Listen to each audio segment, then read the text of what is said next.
بالله من شرور أنفسنا ومن سيئات أعمالنا من يهده الله فلا مضل له ومن يضلله فلا هادي له ونشهد أن لا إله إلا الله وحده لا شريك له ونشهد أن سيدنا ومولانا وحبيبنا وشفيعنا محمدا عبده ورسوله أرسله إلى الناس كافة بشيرا ونذيرا وداعيا إلى الله بإذنه وسراجا منيرا صلى الله تعالى عليه وعلى آله وصحبه وبارك وسلم تسليما كثيرا كثيرا وبعد فأعوذ بالله من الشيطان الرجيم بسم الله الرحمن الرحيم زين للناس حب الشهوات من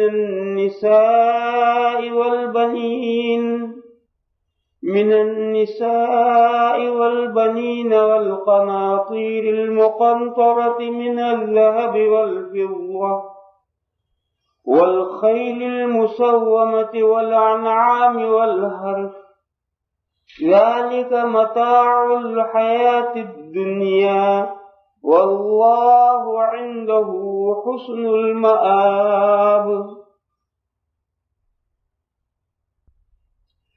قل أفأنبئكم بخير من ذلكم للذين اتقوا عند ربهم جنات تجري من تحتها الأنهار خالدين فيها وأزواج مطهرة ورضوان من الله والله بصير بالعباد الذين يقولون ربنا إننا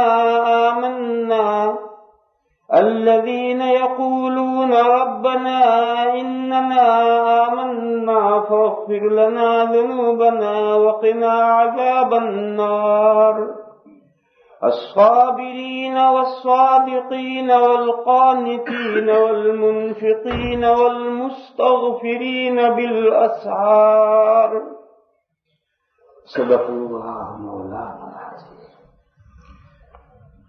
یہ بیچ بیچ میں جو خلا ہے یہ نہیں رہنا چاہیے، سمٹ جانا چاہیے، اس سے برکتیں اور رحمتیں نازل ہوتی ہیں۔ اور یہ میرے جوان بھائی جو دیواروں سے لگے ہوئے ہیں، کیا مجھ سے زیادہ بوڑھے ہیں جو دیواروں سے لگے ہیں؟ ٹھیک ہے، کوئی بوڑھا آدمی اسے اجازت ہے، جو بوڑھے حضرات ہیں ان کو اجازت ہے دیوار سے لگ کے بیٹھیں، لیکن جو میرے جیسے مست ٹنڈے جھوٹے جیسے ہیں وہ کیوں بیٹھے ہیں؟ ان حضرات کو چاہیے کہ آگے تشریف لے آئیں، یہ کوئی اچھا طریقہ نہیں ہے دین کی بات سننے کا۔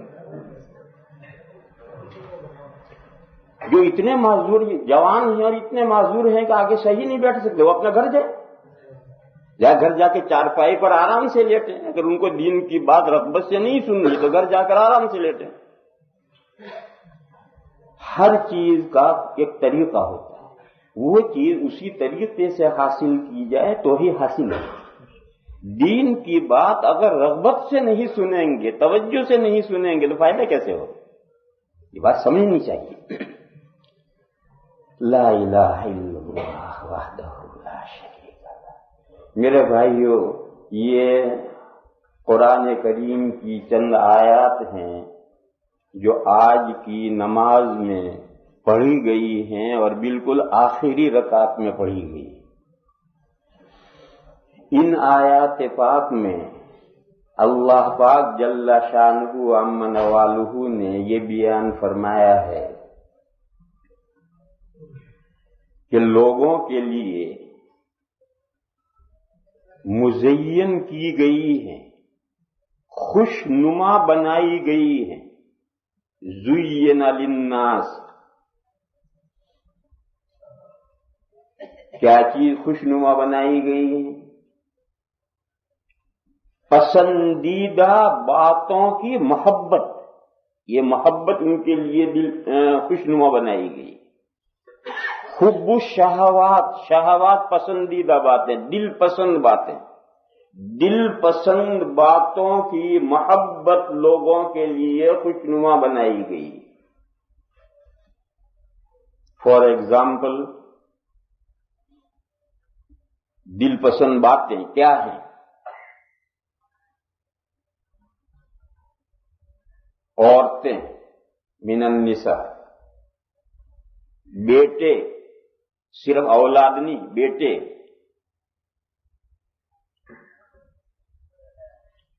تو بتو ڈھیر لگا ہوا مال، سونے میں سے اور چاندی میں سے. والقناطیر المقنطرہ من الذهب والفضہ، نمبری گھوڑے، الخیل المسومہ. پہلے جو شاندار گھوڑے ہوتے تھے ان پر نمبر لگتے تھے سمجھنے کے لیے. اب کھیل ہوتے ہیں تو کھلاڑی کے اوپر نمبر لگے ہوتے ہیں، اس کے سینے پر یہاں کا نمبر ہوتا ہے کہ یہ 16 نمبر کا، یہ 17 نمبر کا، یہ 18 نمبر کا. یہ پرانے زمانے میں یہ نمبر گھوڑوں پر لگتے تھے، اب انسانوں پر لگنے لگے. الخیل المسومہ، نمبری گھوڑے. اس زمانے میں نمبری گھوڑے تھے کیونکہ اعلیٰ درجے کی سواریاں یہ گھوڑے تھے. اب ان کی جگہ پر کاریں آ گئی، اور کاروں میں بھی اعلیٰ درجے کی کاریں ہوتی ہیں جن کو آپ ہی حضرات نام جانتے، میں تو ان کے نام بھی نہیں جانتا. تو نمبری گھوڑوں کی جگہ پر یہ گاڑیاں آئیں گی، پتہ نہیں کیا کیا نام ہے بھائی، کوئی مرسیڈیز ہے اور کچھ کیا پتہ نہیں نام ہے، میں تو نام بھی نہیں جانتا یہاں کی گاڑیوں کا، اپنے یہاں کی بھی نہیں جانتا. اور مویشی والانعام،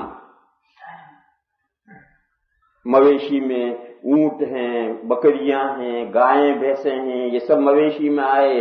جس کی جو لائن ہے، جو اونٹوں والے ہیں ان کو اونٹ پسند ہیں، گایوں بھینسوں والوں کو گائیں بھینسیں پسند ہیں، بکریوں والوں کو بکریاں پسند ہیں. جو مویشی، جو لوگ جو ان سے مویشی پالتے ہیں ان کے لیے وہ مویشی مزین کیے گئے.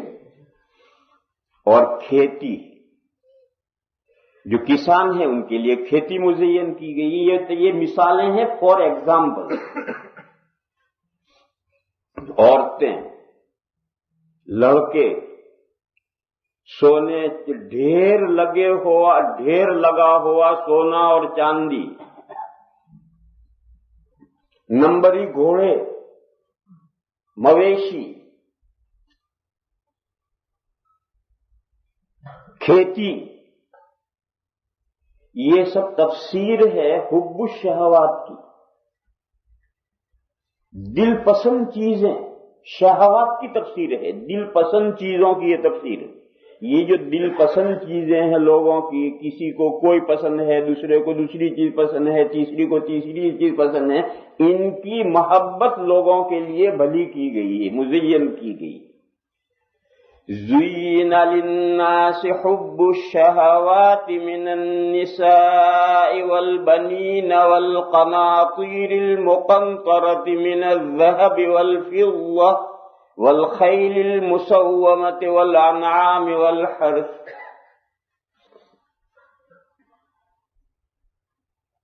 ایسا کیوں کیا گیا ہے؟ اس میں مصلحت ہے، اللہ کی حکمت ہے. اللہ کے ہر کام میں حکمت اور مصلحت ہے. وہ حکمت اور مصلحت یہ ہے کہ اگر یہ ان چیزوں کی محبت اگر مزین نہیں کی جائے گی تو اس دنیا میں رہنے کے لیے کون تیار ہو؟ اس دنیا میں کوئی رہنے کے لیے تیار نہیں ہو. مگر اللہ تعالیٰ نے اس دنیا کو ایسی شاندار اور بھلی کر کے مزین کر کے دکھائی ہے کہ کوئی آدمی یہاں سے جانا ہی نہیں چاہتا. اپنی زندگی کا اینالائز کرو، ایک طرف زندگی میں کیا کیا الجھنیں اور پریشانیاں اور مصیبتیں اور آفتیں اور بلائیں ہیں، ان کی ایک لسٹ بناؤ. اور ایک طرف اپنی پسندیدہ چیزوں کی لسٹ بناؤ تو انسان کی مرغوبات غالب رہتی ہیں اس کی پریشانیوں پر، اس کی تکلیفوں پر، حتیٰ کہ آدمی بوڑھا ہو جاتا ہے، آنکھیں کام نہیں کر رہی، کانوں نے کام چھوڑ دیا ہے، ٹانگوں نے جواب دے دیا ہے، پیٹ کوئی خاص چیز ہضم نہیں کرتا، برائے نام پیٹ قبول کرتا ہے، وغیرہ وغیرہ، لیکن چچا مرنے کے لیے تیار نہیں۔ سب کچھ ہے، رہنا دنیائی میں ہے، مرنے کے لیے چچا تیار نہیں ہے۔ کیوں؟ آخر وہ کوئی اللہ نے کوئی چیز ہے جو مزین کی ہے، ورنہ کون باولا ہے جو ان مصیبتوں میں پھنسا رہے گا؟ معلوم ہوا کہ کوئی چیز دماغ میں ان پریشانیوں سے زیادہ محبوب اور مرغوب ہے۔ اسی کو ایک حدیث شریف میں فرمایا گیا ہے کہ انسان جب بوڑھا ہوتا ہے تو اس میں دو چیزیں جوان ہو جاتی، ایک زندگی کی محبت کہ میں اور جیوں، اور ایک مال کی محبت۔ جو بوڑھا ہوتا جاتا ہے یہ محبتیں جوان ہوتی چلی جاتی۔ اب جب یہ محبتیں جوان ہوں گی تو دنیا کون چھوڑنا چاہے گا؟ تو خیر میں تو یہ مضمون سمجھا رہا ہوں کہ اللہ کی کچھ حکمتیں ہیں، جن حکمتوں کے پیش نظر اللہ تعالیٰ نے اس دنیا کو مزین کر کے بھلا کر کے لوگوں کے سامنے پیش کیا ہے، ورنہ کون یہاں رہنا چاہے گا؟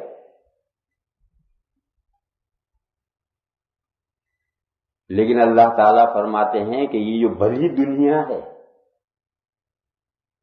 یہ جو من پسند اور دل پسند چیزوں کی محبت جو تمہیں گھیرے ہوئے ہے، تم پر چھائی ہوئی ہے، یہ متاع الحیات الدنیا، ذالک متاع الحیات الدنیا، یہ دنیا کی زندگانی کا استعمال کا سامان ہے۔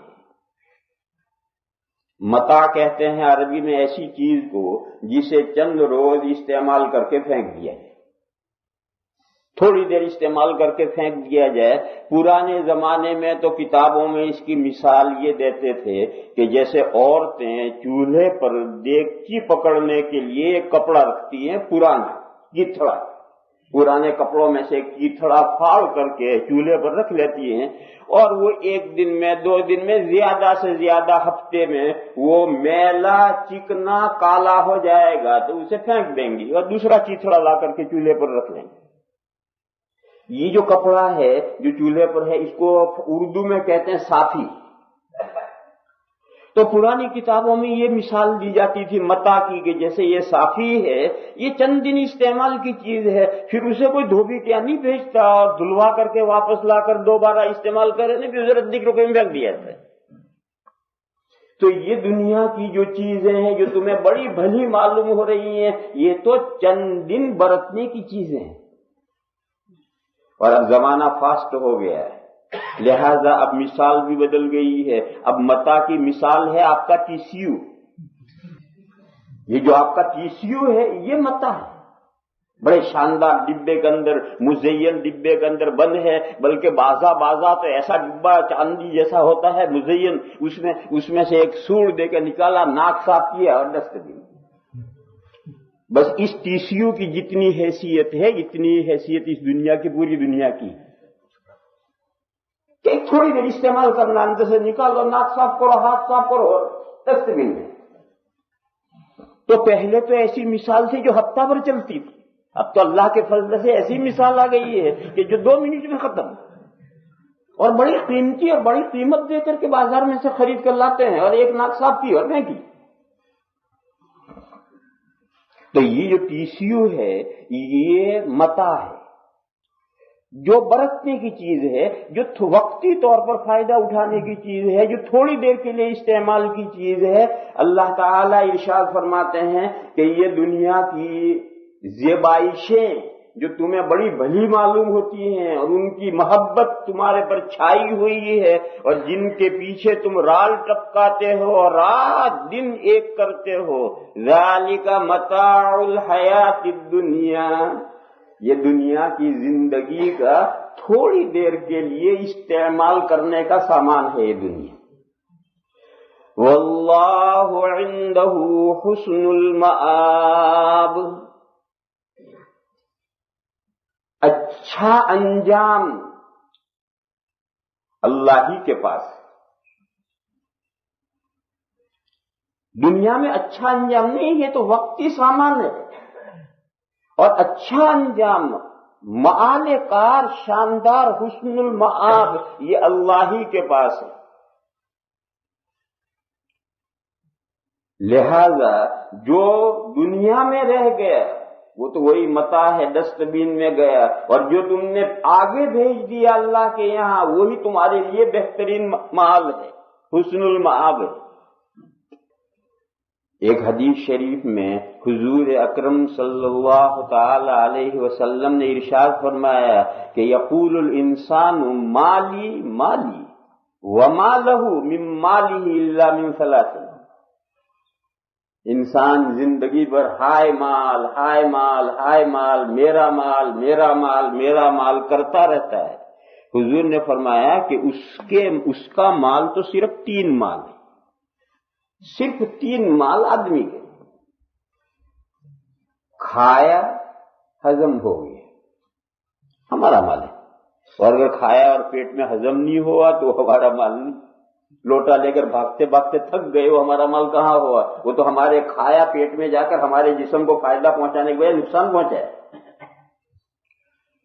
پہنا وہ سیدھا کر دیا، کپڑا لائے اور اس کو اتنے دنوں تک پہنا تو وہ پرانا ہو گیا اور دوسرے کے برتنے پہننے کا قابل نہیں رہا، اب ہم نے ہی پہن لیا، یہ ہمارا مال ہے۔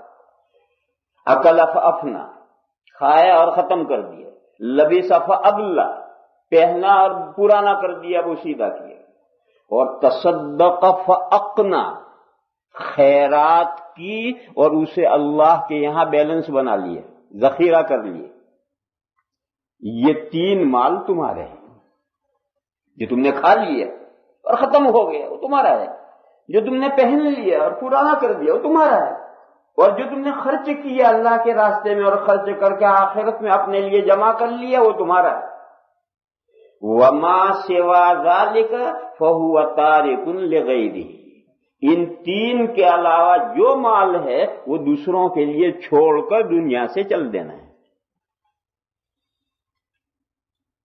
پیچھے کوئی کھانے والا وارث ہے، وارث کے لیے چھوڑیں گے؟ ایسے بھی لوگ ہوتے ہیں جن کے پیچھے کوئی وارث نہیں ہوتا ہے، کتے بلیوں کے لیے چھوڑ جاتے ہیں۔ کتے بلیاں بھی نہیں ہوتے تو تتر بتر ہو جاتا ہے پیچھے، غرض پیچھے چھوڑ کے جانا ہے، کسی نہ کسی اس کو لے کر کوئی نہیں جاتا۔ حدیث شریف میں ہے کہ انسان کا جنازہ جب چلتا ہے تو اس کے ساتھ 3 چیزیں چلتی ہیں، پھر قبر میں پہنچنے کے بعد ایک چیز اس کے ساتھ رہ جاتی ہے، 2 چیزیں واپس آ جاتی ہیں۔ ایک تو اس کا مال اس کے ساتھ چلتا ہے، ایک اس کے خاندان اور رشتہ دار اور آل چلتا ہے، ساتھ میں اولاد وغیرہ چلتے ہیں، رشتہ دار، اور ایک اس کا عمل چلتا ہے۔ یہ تینوں جنازے کے ساتھ جاتے ہیں۔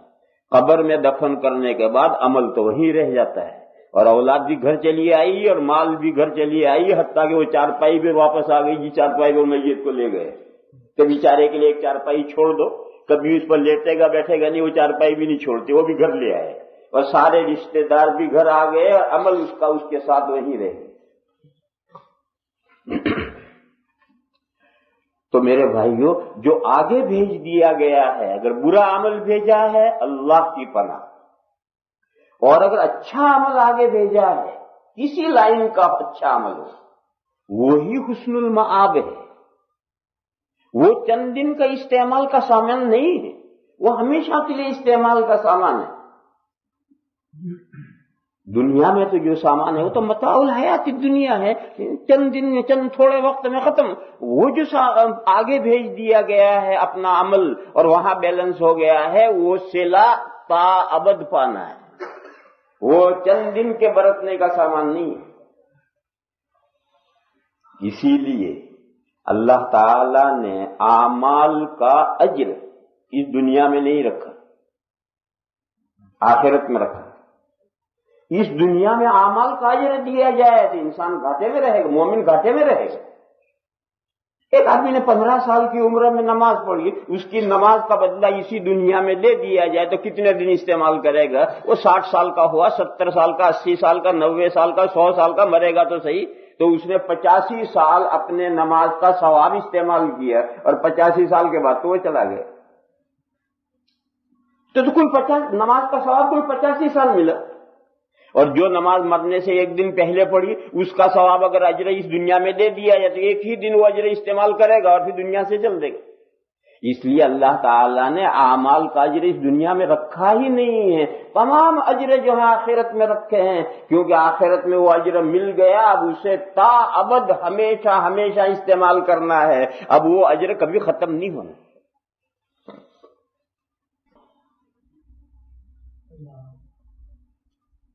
تو اللہ تعالیٰ ارشاد یہ فرماتے ہیں کہ یہ لوگوں کے لیے ایک مصلحت سے بھلی کی گئی ہے، ان چیزوں کی محبت لوگوں کو جو مزین لوگوں کے لیے کی گئی وہ ایک حکمت اور مصلحت سے کی گئی۔ اب آدمی اسی کو اپنا اوڑھنا بچھونا بنا لے، اسی کو اپنا مطمع نظر بنا لے، اپنی ساری نظر اسی کے اوپر روک لے، اسی دنیا کا ہو کر رہ جائے، انہی دل پسند باتوں کے اندر پھنس کر رہ جائے، تو یہ دھوکہ ہے، یہ تو چند دن کے استعمال کا سامان ہے، اس سے تیاری کرنی ہے اس آخرت کے لیے، حسن مآب تو وہاں ہے، یہ چیزیں ساری اس لیے ہیں کہ اس کے ذریعے سے آپ اگلی زندگی بنائیں۔ اس کے بعد اللہ تعالیٰ فرماتے ہیں قل او انبئکم بخیر من ذالکم،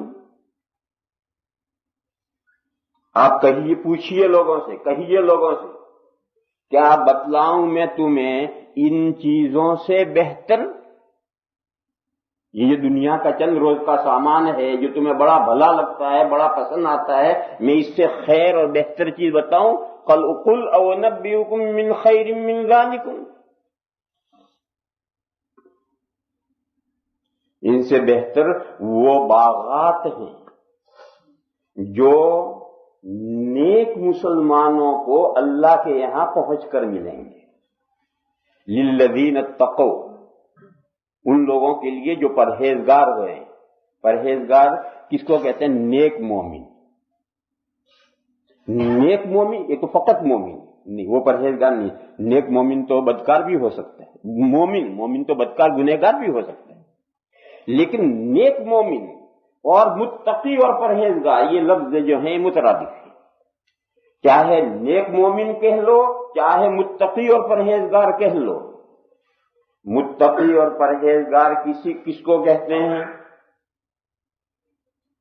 اللہ نے جو احکام فرض کیے اور اللہ نے جو احکام واجب کیے ہیں ان میں سے کوئی نہ چھوڑے، تمام فرائض اور واجبات کو بجا لائے، اور جو گناہ کبیرہ ہے کسی گناہ کبیرہ کے قریب نہ جائے، تمام کبیرہ گناہوں سے اپنے آپ کو بچائے اور فرائض اور واجبات کا پورا اہتمام کرے، کوئی فرض اور واجب نہ چھوٹے اور کسی گناہ کبیرہ میں انوالو نہ ہو، تو وہ ہے نیک مومن۔ پھر اور درجے بڑھتے ہیں، فرائض اور واجبات کے علاوہ سنتیں ہیں، سنت موقدہ ہیں، پھر سنت غیر موقدہ ہیں، پھر مستحبات ہیں، یہ سب اعمال ہیں، ان کے ذریعے سے اور درجے بڑھتے ہیں، اور پھر ان درجوں میں بڑھنے سے آدمی ولی اللہ بنتا ہے، ولی اللہ، اللہ کا دوست جس کو کہتے ہیں ولی اللہ، اس کی جمع اولیاء، اولیاء کرام کہتے ہیں، تو اولیاء کرام کے کوئی سنگ نہیں ہوتے، اولیاء کرام بھی یہی مومن ہوتے ہیں، البتہ وہ فرائض اور واجبات سے آگے بڑھتے ہیں، سنت موقدہ ادا کرتے ہیں، سنت غیر موقدہ ادا کرتے ہیں، مستحبات ادا کرتے ہیں، نوافل ادا کرتے ہیں، اور اسی کے ذریعے سے اللہ کے نزدیک ہوتے رہتے ہیں یہاں تک اللہ کے دوست بن جاتے ہیں۔ اسی طرح گناہوں میں کبیرہ گناہوں سے بچنا یہ تو نیک مومن ہونے کے لیے ضروری ہے، متقی اور پرہیزگار ہونے کے لیے ضروری ہے۔ پھر گناہ کبیرہ کے بعد میں صغائر ہے، چھوٹے گناہ ہیں، ان سے بھی بچے۔ پھر چھوٹے گناہوں کے بعد ایک درجہ ہے ایسا کہ گناہ سے کچھ لگ بھگ گناہ ہیں، وہ گناہ نہیں ہے، گناہ سے لگ بھگ ہیں، الا اللمم، یعنی جس میں گناہ کا شبہ بھی ہے، مشتبہ امور بھی ہیں، ان سے بھی اپنے آپ کو دور رکھتے ہیں۔ تو جب ان سے کبیرہ سے دور رہا، صغیرہ سے دور رہا، اور صغیرہ سے چھوٹے جو برائے گناہوں سے مشابہت رکھنے والے ان سے بھی دور رہا، اب ولی اللہ بنتا ہے۔ ادھر ترقی کرنی ہے، مستحبات تک پہنچنا ہے، نوافل اعمال تک پہنچنا ہے، اور گناہوں میں بچنا ہے، بچتے بچتے یہاں تک پہنچنا ہے۔ اب یہ بندہ ہو گیا ولی اللہ، اللہ کا دوست۔ اور اگر یہی تک ہے کہ تمام فرائض اور واجبات ادا کرتا ہے اور تمام گناہ کبیرہ گناہوں سے بچتا ہے تو یہ نیک مسلمان ہے، متقی اور پرہیزگار ہے۔ تو فرمایا کہ للذین اتقوا عند ربہم جنات، نیک مومنین کو اللہ جل شانہ امن والہ کے پاس پہنچ کر جو باغات ملیں گے، ایک نہیں جنات جمع ہے، باغات ملیں گے، وہ باغات اس دنیا کی ان تمام چیزوں سے بہتر ہیں۔ یہ دنیا کی چیزیں ہیں، نمبری گھوڑے ہیں، سونے چاندی ڈھیر لگے ہوئے ہیں، کھیتی ہے، باڑی ہے، وغیرہ وغیرہ، ان سب سے وہ باغات بہتر۔ تجری من تحتها الانہار، وہ باغات ایسے ہیں کہ جو سدا بہار ہیں، ان کے نیچے نہریں بہتی ہیں، ان کے بیچ میں اندر نہیں، اس باغ کے بیچ میں اندر نہیں، ان باغ کے نیچے نہریں بہ رہی ہیں۔ اوپر دیکھو کچھ نظر نہیں آ رہا، خشک ہے، اور نیچے جڑوں میں نہریں بہ رہی ہیں، اور اس کی وجہ سے وہ باغات سدا بہار ہے، یعنی ہمیشہ پور بہار رہتے ہیں۔ وہ باغ کبھی خشک نہیں ہوتے ہیں، اس کے پتے نہیں جڑتے۔ خالدین فیہا، ان باغات میں ہمیشہ رہنا ہے۔ یہ ایک مستقل نعمت ہے۔ ایک تو باغات، پھر باغات سدا بہار، پھر ان باغات میں ہمیشہ رہنا ہے، ان باغات سے نکلنا نہیں۔ اور وہ جو لسٹ آئی تھی حب الشہوات کی، اس میں جو سب سے پہلے شمار کیا تھا عورتیں، وہ عورتیں جو دنیا میں پسندیدہ قرار دی گئی ہیں، یہ وہاں بھی ملیں گی۔ باقی سب چیزیں نہیں لی، بیٹے، گھوڑے، یہ وہ نہیں، صرف ان کو لیا، عورتوں کو لیا۔ وَأَزْوَاجٌ مُطَهَّرَةٌ، اور بیویاں ملیں گی ایسی جو پاک کی ہوئی ہوں گی۔ دنیا میں جو عورتیں ہیں ان میں تو طرح کے عیب ہوتے ہیں، طرح کے عیب ہوتے ہیں۔ مہینے میں 5-7 روز تو اس قابل ہو جاتی ہے کہ اللہ میاں نے منع کیا کہ ان کے قریب مت جاؤ، الگ چارپائی میں لیٹو۔ آج ہی آیتیں آئی ہیں وَيَسْأَلُونَكَ عَنِ الْمَحِيضِ، لوگ آپ سے پوچھتے ہیں کہ جب عورت حیض کی حالت میں ہو تو کیا مسائل ہیں؟ قُلْ هُوَ أَذًى، آپ جواب دیجئے کہ یہ جو حیض کی حالت ہے یہ تکلیف دہ ہے۔ عورت اس وقت نارمل حالت میں نہیں رہتی، اس کے لیے یہ حالت تکلیف دہ ہے۔ وہ عورتیں ہی سمجھ سکتی ہیں، اب آپ کو کیسے سمجھا دوں؟ بہرحال یہ حالت عورتوں کے لیے تکلیف کی حالت ہے، لہذا فَاعْتَزِلُوا النِّسَاءَ فِي الْمَحِيضِ، پس جدا رہو تم عورتوں سے اس حالت میں۔ اب بیوی کے ساتھ نہیں لیٹنا، اب الگ لیٹو۔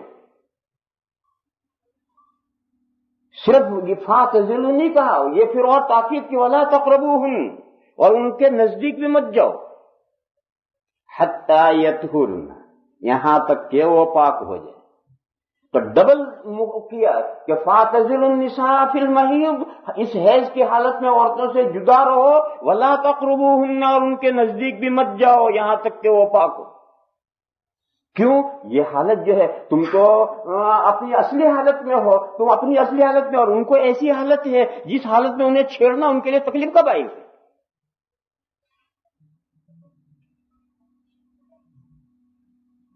اور اس کے علاوہ معلوم نہیں کیا کیا انسان کے ساتھ گندگیاں لگی ہوئی ہوتی ہیں. کچھ گندگیاں ناک میں ہوتی ہیں، کچھ گندگیاں منہ میں ہوتی ہیں، کچھ گندگیاں دانتوں پر ہوتی ہیں، کچھ گندگیاں بغل میں ہوتی ہیں، اور پتہ نہیں کیا کیا گندگیاں انسان میں دنیا میں ہوتی ہیں، سمجھ لو.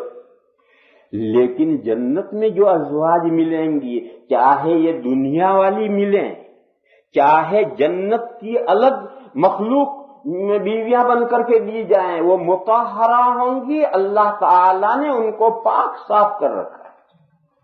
وَأَزْوَاجٌ مُطَهَّرَةٌ، ازواج مانے بیویاں. یہ بیویاں یہ جو دنیا کی ہیں، دنیا میں جو بیوی ہے وہ تو ملے گی اگر وہ نیک صالح ہے، مومن ہے اور نیک صالح ہے تو دنیا کی بیوی تو ملے گی. دنیا میں کچھ عورتیں ایسی ہیں کہ جن کا کوئی شوہر نہیں ہو، اور دنیا میں کچھ مرد بھی ایسے ہیں کہ پوری زندگی میں ان کو کوئی بیوی نہیں تھی. تو ایسی عورتیں اور ایسے مردوں کے وہاں نکاح ہوں گے.